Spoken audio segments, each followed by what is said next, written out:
যে কোনো অসুখেরই নিরাময় হওয়া সম্ভব যদি রোগীর মধ্যে থাকে সচেতনতা ও জীবনযাপনের ক্ষেত্রে কিছুটা নিয়ন্ত্রণ। ভারতবর্ষে প্রচুর বাড়ছে ডায়াবেটিক সহ নানা লাইফস্টাইল ডিজিজ, বিশেষ করে আধুনিক প্রজন্মের মধ্যে। কিছুটা জিনগত হলেও অধিকাংশ ডায়াবেটিক রোগী অনিয়ন্ত্রিত জীবনযাপনের শিকার। তাই মানুষকে সচেতন করা ও শিক্ষা পরামর্শের মাধ্যমে চিকিৎসা করে চলেছেন নাগেরবাজার অঞ্চলে ADEA নামের সংস্থাটি। বিগত কয়েক বছর ধরে এই কাজটি করে চলেছেন শহরের বিশিষ্ট চিকিৎসক প্রফেসর কৌশিক সাহা। এদিন ছিল এই সংস্থার নতুন ভবনের উদ্বোধন, যেখানে চিকিৎসার পাশাপাশি ব্যবস্থা করা হলো নানা আধুনিক যন্ত্রপাতি, পরীক্ষা নিরীক্ষা সহ কাউন্সেলিং এর।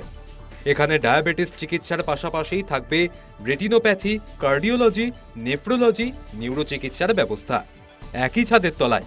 এইভাবেই মানুষ সতর্ক হলে ও সময় মতো চিকিৎসা করালে এই রোগ আমরা অনেকটাই কমিয়ে আনতে পারবো। এদিন অনুষ্ঠানে উপস্থিত ছিলেন সমাজের বিশিষ্ট মানুষজনরা।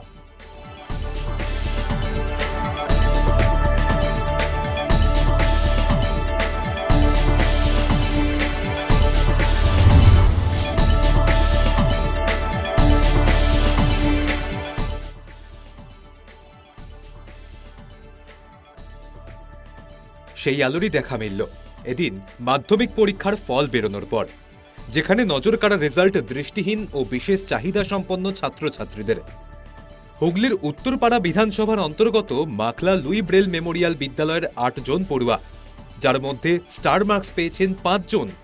শারীরিক প্রতিবন্ধকতা, দারিদ্র্যকে উপেক্ষা করে শুধুমাত্র ইচ্ছাশক্তিকে হাতিয়ার করে এগিয়ে গেল তারা।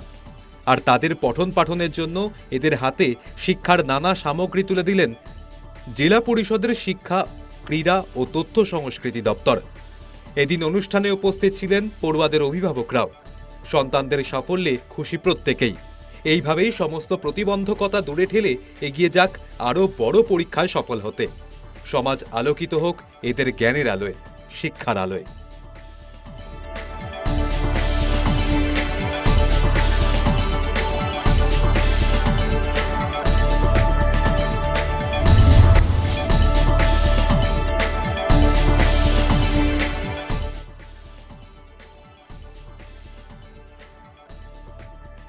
পিঠের ব্যাগটা কি আস্তে আস্তে আরো ভারী হয়ে উঠছে স্কুলের পড়ুয়াদের কাছে?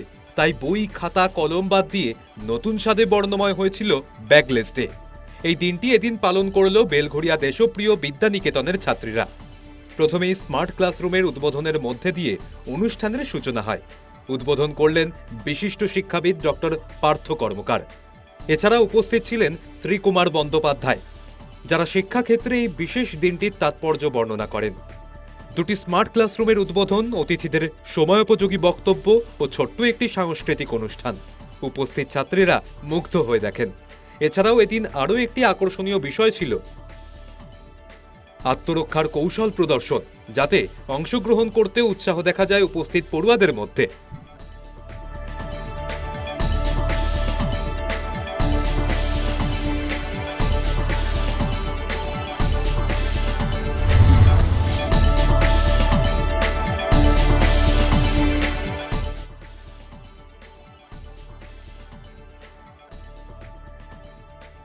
এই অসহ্য গরমে কান পাতলেই শোনা যায় পরিবেশে গাছ কাটার কথা, আর আগামীতে আরো গাছ লাগানো হবে তার পরামর্শ। ছোটদের মধ্যে পরিবেশ সচেতনতা বাড়ানোর জন্য একটি বসে আঁকো প্রতিযোগিতা হয়ে গেল তিলজলা তরুণ সংঘ ক্লাবের উদ্যোগে এবং শিল্পাঙ্গন আর্ট একাডেমির ব্যবস্থাপনায়। এদিন ক্লাবের মাঠে প্রায় 200 জন প্রতিযোগী অংশগ্রহণ করে। এই গরম উপেক্ষা করেও এদিন উপস্থিত ছিলেন প্রচুর অভিভাবকরা। বিজয়ীদের যেমন পুরস্কৃত করা হয়, তেমনি প্রত্যেক অংশগ্রহণকারীদের হাতে তুলে দেওয়া হয় একটি করে চারা গাছ।